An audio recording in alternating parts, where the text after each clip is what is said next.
Mrs. Driti Chaudhary, you are totally fit and fine.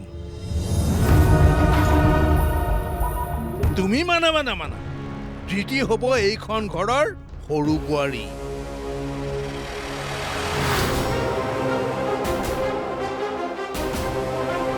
মাক কিয় সুধি আছে যি সুধিবলগীয়া আছে মোক সোধা মই প্ৰিয়াক ভাল পাওঁ আৰু মই প্ৰিয়াকেই বিয়া পাতিম কি এইটোৱে মোৰ উত্তৰ সপোন ডেটছ ফাইনেল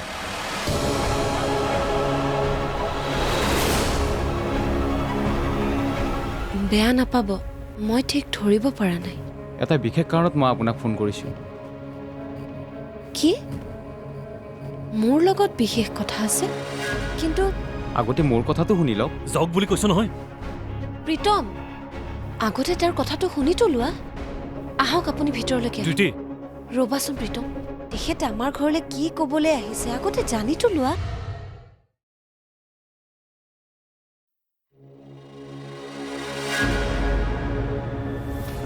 কালি ৰাতি বাৰু ধৃতিয়ে কাৰ লগত কথা পাতি আছিলে কাৰোবাক লগ কৰাৰ কথা মই নিজ কাণেৰে শুনিছিলোঁ এই প্ৰীতমক প্ৰবঞ্চনা কৰা নাইতো বন্দনাক কথাটো ক'ব লাগিব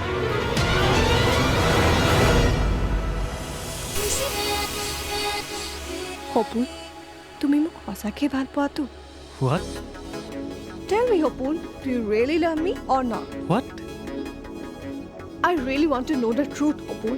of course I love you তেনে তুমি দেউতাক আমাৰ ৰিলেশ্যনশ্বিপটো একচেপ্ট কৰিবলৈ কিয় কনভিন্স কৰিব পৰা নাই মই ট্ৰাই কৰি আছোঁ বাট বাট হোৱাট সপোন দেউতাই আমাৰ সম্পৰ্কটো মানি লোৱা নাই কিন্তু কিয় কাৰণ তুমি এজনী সম্ভ্ৰান্ত ঘৰৰ একমাত্ৰ ছোৱালী আৰু মই মধ্যবিত্ত পৰিয়ালৰ এটা ল'ৰা তেন্তে এই মিছ প্ৰিয়াংশী অংগনা ধনী ঘৰত জন্ম হোৱাটো কি পাপ আৰু মোৰ পাপাই হাৰ্ডৱৰ্ক কৰি লাখ লাখ টকাৰ প্ৰপাৰ্টি কৰাটো কি অপৰাধ একচুৱেলি তোমালোকৰ নিচিনা মিডিল ক্লাছ ফেমিলি মানুহবোৰৰ এইটোৱেই প্ৰব্লেম নিজেতো ৰিচ হ'ব নোৱাৰে আৰু আনো ৰিচ হোৱাটো সহ্য কৰিব নোৱাৰে তুমি ভুল বুজিছা প্ৰিয়া দেউতা তেনেকুৱা নহয় আচলতে দেউতাই আমাৰ ঘৰৰ লগত মিলা পৰিয়াল এটাৰ লগতহে মোৰ সম্পৰ্ক হোৱাটো বিচাৰিছে তেন্তে দেউতাই বিচৰা ধৰণৰ ছোৱালী এজনীকে বিয়া কৰাই লোৱা চ' কল মিডিল ক্লাছ অল্ড মডাৰ্ণ গাঁৱলীয়া ছোৱালী এজনী প্ৰিয়া মই তোমাকে ভাল পাওঁ আৰু তোমাকে বিয়া পাতিম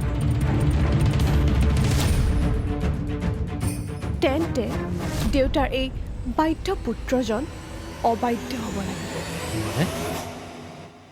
মানে তুমি দেউতাৰ এগেইনষ্টত যাব লাগিব তুমি তোমাৰ নিজৰ স্থিতিত অটল থাকিব লাগিব আৰু লগতে দেউতাক বাধ্য কৰাব লাগিব যাতে তেওঁ আমাৰ এই ৰিলেশ্যনশ্বিপটো একচেপ্ট কৰি লয় মই আজিলৈকে দেউতাৰ কোনোদিন বিৰোধিতা কৰি পোৱা নাই সৰুৰে পৰা দেউতাই যি কৈছে যেনেকৈ কৈছে তেনেকৈ কৰি আহিছোঁ আৰু মোৰ লাইফৰ প্ৰতিটো ডিচিশ্যনেই দেউতাই লৈছে কিন্তু আজি কেইদিনমানৰ পৰাহে তুমি তোমাৰ দেউতাৰ এগেইনষ্টে গৈছা ৰাইট চোৱা হ'ব কেতিয়াবা চিধা আঙুলিৰে ঘি নোলালে আঙুলিটো বেকা কৰিব লাগে চ' তুমি কি কৰা কেনেকৈ কৰা মই নাজানো কিন্তু তুমি দেউতাক ব্লেকমেইল কৰি হ'লেও আমাৰ ৰিলেশ্যনশ্বিপটো একচেপ্ট কৰোৱাবই লাগিব আই হোপ ইটছ ক্লিয়াৰ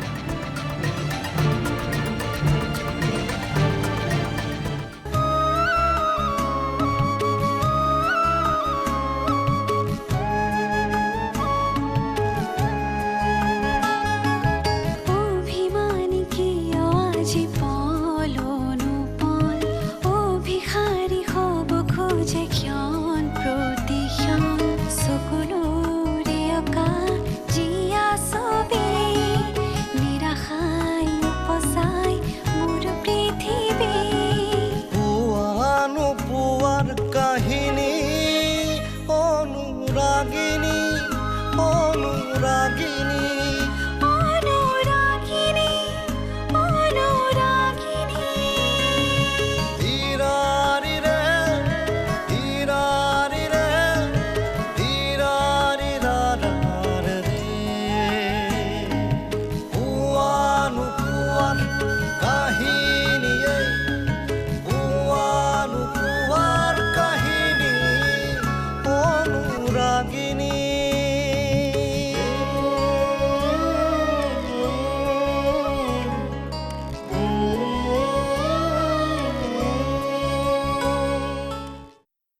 মোৰ পত্নী বৰ্তমান ব্লাড কেঞ্চাৰৰ পেচেণ্ট।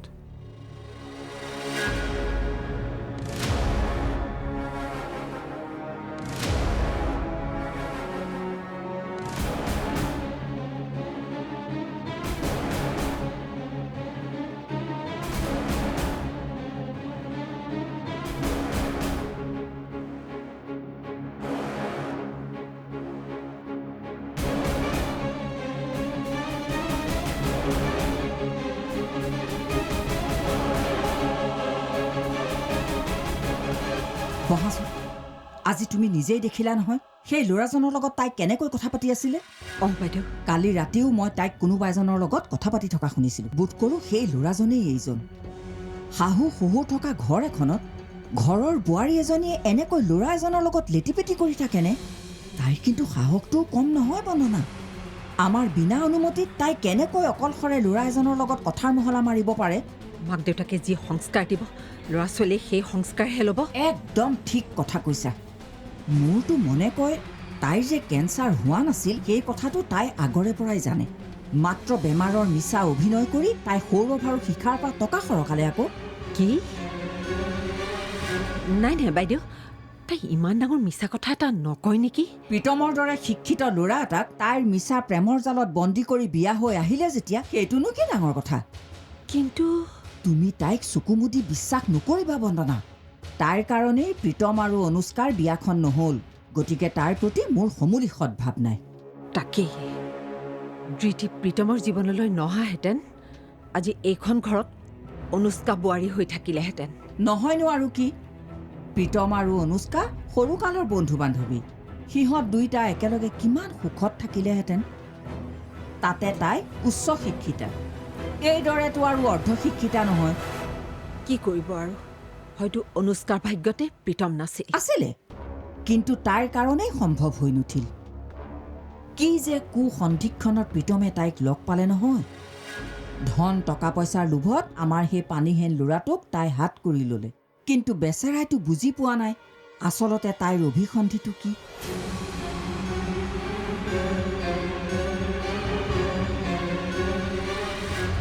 তেখেত অহাৰ কাৰণে তোমাৰ খং উঠি থকাটো স্বাভাৱিক, কিন্তু কথাখিনি নজনাকৈ খং কৰি থকাটো জানো উচিত? সেই মানুহজনে তোমাৰ ৰিপৰ্ট খেলি মেলি কৰিলে, কেঞ্চাৰ নোহোৱাৰ পিছতো তোমাক কেঞ্চাৰ ৰোগী সজালে, গোটেই ঘৰখনক মানসিক অশান্তি দিছে। তাৰ পাছতো সেই মানুহজনৰ লগত তোমাৰ কি কথা থাকিব পাৰে দিদি? মই যাম জেদ নধৰিবা জিয়া, নহ'লে মই পিটিম কিন্তু। মই যাম বুলি কৈছো নহয়, মোক মামীৰ ওচৰলৈ লৈ যাবই লাগিব। মোক খং নুঠাবা জিয়া। মামীৰ ওচৰলৈ লৈ বলা, মোক মামীৰ ওচৰলৈ লৈ বলা, মোক ইচ্ছাই লৈ বলা। পোৱাৰ কাহিনী অনুৰাগিনী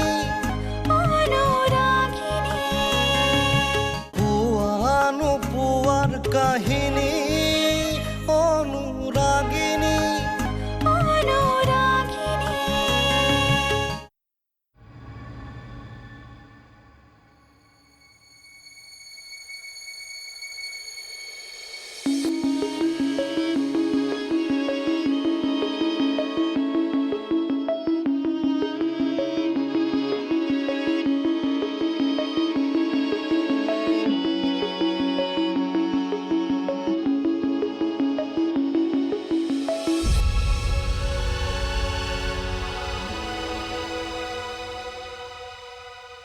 চাহকাপ খাই লো। নাখাওঁ। খাই লোৱাচোন চাহকাপ। মন নাই মোৰ। মোৰ ওপৰত খং উঠিছে। বুজি পাইছো মোৰ ওপৰত তোমাৰ খং উঠিছে। তেনেহ'লে মোক গালি পাৰা, খং কৰা, কিন্তু এনেকৈ নমতাকৈ নাথাকিব। প্ৰীতম, জয় ইয়াৰ পৰা, মই কিবা এটা লিখি আছোঁ। তেখেত অহাৰ কাৰণে তোমাৰ খং উঠি থকাটো স্বাভাৱিক, কিন্তু কথাখিনি নজনাকৈ খং কৰি থকাটো জানো উচিত? সেই মানুহজনে তোমাৰ ৰিপৰ্ট খেলি মেলি কৰিলে, কেঞ্চাৰ নোহোৱাৰ পিছতো তোমাক কেঞ্চাৰ ৰোগী সজালে, গোটেই ঘৰখনক মানসিক অশান্তি দিছে। তাৰ পাছতো সেই মানুহজনৰ লগত তোমাৰ কি কথা থাকিব পাৰে দিদি? তুমি তেওঁক ঘৰত সোমাবলৈ দিয়াটো তোমাৰ ভুল হৈছিল। আগতে তুমি মোৰ কথাটো শুনিতো লোৱা। নুশুনো মই তোমাৰ কথা। প্লিজ প্ৰীতম। কোনো প্লিজ নাই। সেই মানুহজনৰ বিষয়ে মই এটা শব্দ শুনিব নোখোজো। কি? ঠিক আছে, যদি তুমি মোৰ অনুৰোধটোৱে নুশুনা তেতিয়াহ'লে মোৰ সিদ্ধান্তটোৱে শুনা। সিদ্ধান্ত? সিদ্ধান্ত। আৰু মোৰ সিদ্ধান্তটো হৈছে যে তুমি অনল দাসৰ বিৰুদ্ধে পুলিচ কেছ দিব নোৱাৰা। তুমি তেখেতৰ ক্ষতি হোৱা কাম এটা কৰাটো মই কেতিয়াও সমৰ্থন নকৰোঁ। কাৰণ মই মোৰ অন্তৰত থকা মানৱীয়তাখিনিক কেতিয়াও শেষ হ'বলৈ দিব নোৱাৰোঁ।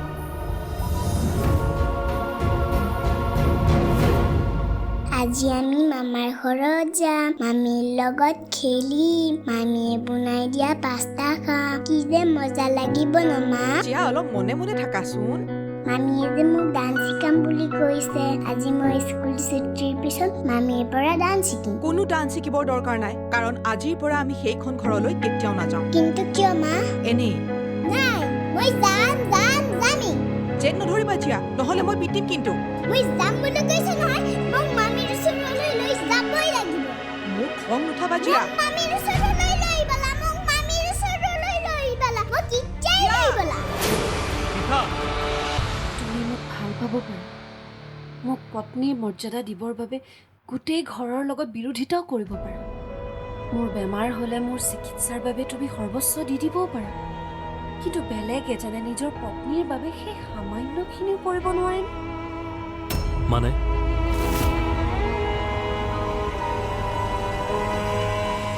মোৰ পত্নী বৰ্তমান ব্লাড কেঞ্চাৰৰ পেচেণ্ট। ঘনে ঘনে তাই অসুস্থ হৈ পৰে। 3 মাহৰ মূৰে মূৰে তাইৰ ব্লাড চেঞ্জ কৰাব লাগে। পত্নীৰ নামত ঘৰ মাটি সকলো বিক্ৰী কৰি দিলোঁ। আনকি মূৰৰ ওপৰত এটা ধাৰৰ বোজা লৈ জীয়াই আছোঁ। কি? হয়, লেবৰেটৰীত কৰা সৰু চাকৰিটোৰে ঋণ পৰিশোধ কৰি কৰি মই ভাগৰি পৰিছোঁ। ইফালে 2 দিনতে মোৰ পত্নীৰ পুনৰ চিকিৎসা আৰম্ভ হ'ল। সেইদিনা মোৰ অন্যমনস্কতাৰ কাৰণে ৰিপৰ্টটো খেলিমেলি হ'ল। মোৰ পাৰিবাৰিক সমস্যাৰ কাৰণে সীমা ডাঙৰ ভুল এটা হৈ গ'ল। প্লিজ বাইদেউ, মোক ক্ষমা কৰি দিয়ক প্লিজ। ৰ'বচোন, তেনেকুৱাখন নকৰিব। আপোনাৰ প্ৰতি মোৰ একো আক্ষেপ নাই। আপোনাৰ মানুহজনক অলপ বুজাব। মোৰ ওপৰত গোচৰ পৰিলে মই সৰু চাকৰিটো হেৰুৱাব লাগিব, আৰু তেতিয়া চাগে মোৰ পত্নীক বচোৱাৰ সেই আশাকণো মোৰ জীৱনৰ পৰা হেৰাই যাব। আপুনি চিন্তা নকৰিব। আপোনাৰ পত্নীৰ এনেকুৱা সময়ত আপোনাৰ মৰম আৰু আন্তৰিকতাৰে তেখেতক জীয়াই ৰাখিব লাগিব। সেয়েহে আপুনি ভাঙি পৰিলে নহ'ব। আৰু এটা কথা, আপুনি আপোনাৰ চাকৰিটো নেহেৰুৱাই। তাৰ দায়িত্ব মই লৈছোঁ। প্ৰীতম অলপ খঙাল হ'ব পাৰে, কিন্তু হৃদয়হীন নহয়। গতিকে আপুনি চিন্তা নকৰিব। মই মানুহজনক মিছাতে খং কৰিলোঁ। এতিয়া নিজৰে লাজ লাগিছে। তুমি যদি তেওঁক লগ পোৱা তেওঁক ক'বা, মই তেওঁৰ ওপৰত পুলিচ কমপ্লেইন নকৰোঁ, তেওঁক বিপদতো পৰিব নিদিওঁ। হ'ব, এতিয়া এইবোৰ কথা ভাবি নিজৰ মনটো সৰু কৰিব নালাগে। আৰু মই জানো, তুমি যদি মোক খং কৰিছা, কাজিয়া কৰিছা, তেতিয়াহ'লে সেয়া কেৱল মোৰ প্ৰতি থকা সীমাহীন ভাল পোৱাৰ বাবেহে কৰিছা। আৰু এয়াই চাগে আমাৰ মাজত থকা মৰম, ভাল পোৱা। হ'ব, এতিয়া তুমি লিখা, মই চাহকাপ বনাম।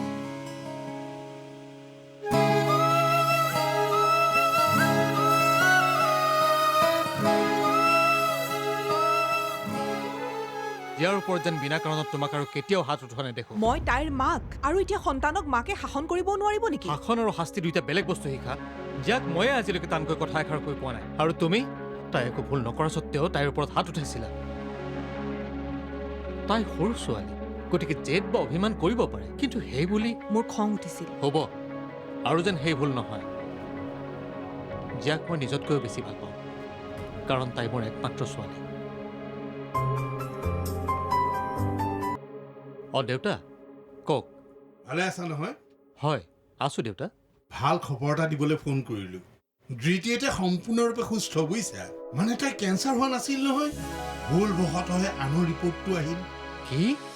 সেইটোতো বৰ ভাল খবৰ। হওক দিয়ক, এতিয়া অন্তত চিন্তা এটা কমিল। বাৰু, এতিয়া মই ৰাখোঁ। শিখাক কথাটো ক'বা আৰু ঘৰলৈ এপাক আহিবা। ঠিক আছে, হ'ব বাৰু। কি ক'লে দেউতাই? ধৃতিৰ একো হোৱা নাই। She is absolutely fine. তেন্তে কেঞ্চাৰ? ৰিপৰ্টটো বোলে ভুলতে আহিল। কি? মই দাদাৰ লগত কথা পাতিম বাৰু। অকল কথা পতাই নহয়, সৌৰভৰ পৰা কাম কাজবোৰো শিকিবা। দাদাক দেখা নাই নিজৰ দৰমহাৰ টকাকেইটাৰে কেনেকৈ গোটেই ঘৰখন চলাই আছে। তোমাৰে ভাগ্য দিয়া এনেকুৱা এজন ককাইৰে পাইছা। মইতো চেষ্টা কৰি আছোঁ, কিন্তু অকল তুমিয়ে নহয়, এতিয়াৰ পৰা ময়ো চেষ্টা কৰিব লাগিব। আৰু মই কি কৰিম সেয়া ইতিমধ্যে ভাবি লৈছোঁ। মানে পুৱা নোপোৱাৰ কাহিনী অনুৰাগিনী পুৱা নোপোৱাৰ কাহিনী অনুৰাগিনী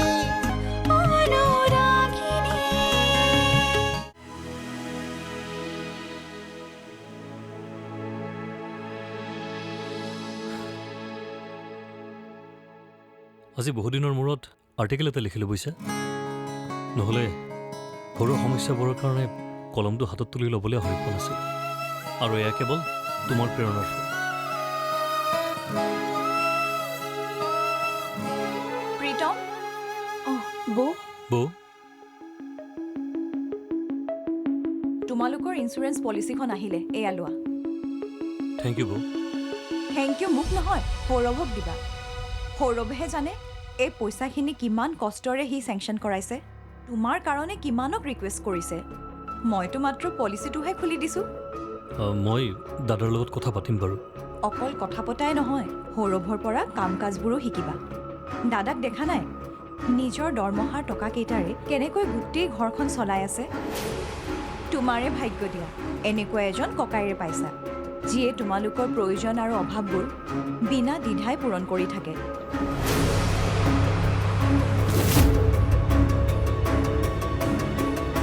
বাৰু পলিচিখন ভালকৈ ৰাখিবা। মই এতিয়া অফিচলৈ যাওঁ। ঠিক আছে। প্ৰীতম আৰু ধৃতি দুয়োটাই এইখন ঘৰৰ পূজা। ইহঁত এইখন ঘৰত থকা পৰ্যন্ত আমি কেতিয়াও ধন সঞ্চয় কৰিব নোৱাৰিম। বৌয়ে ঠিকেই কৈছে। দাদা নিজৰ দৰমহাৰ টকাকেইটাৰে কেৱল নিজৰ পৰিয়ালটোৰে নহয়, আমাৰো সমস্ত খৰচ বহন কৰি আহিছে।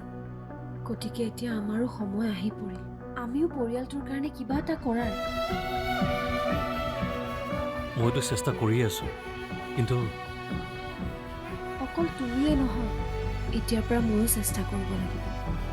আৰু মই কি কৰিম সেয়া ইতিমধ্যে ভাবি লৈছোঁ। মানে